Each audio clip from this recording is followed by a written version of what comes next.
আমি শপথ করিতেছি যে মানুষের সেবায় সর্বদাই নিয়োজিত থাকবো না বদ্ধ ঘরে। দেখবো এবার জগৎটাকে কেমন করে ঘুরছে মানুষ যুগান্তরে। ঘূর্ণি পাকে লাখে লাখে ডুবে তাই হয় মরণ। থাকতে ক্ষুধা প্রেম সুধা পান কর রে পাগল মন। মন রে মন কেন এত কথা বলে ও পাগল মন।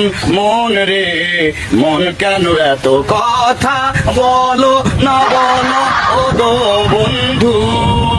বন্ধু আমার বন্ধু আমার বন্ধু আমার এক নয়ন তো দেখে না রে আরেক নয়ন ভরা জল গো তোমার আকাশ দুটি চোখে। আমি পারি না আর পারি না আমি কেন মরি না আজাল কি ছেলে না আমারে বানাই বানি তোমার প্রেমেরও কান্দাই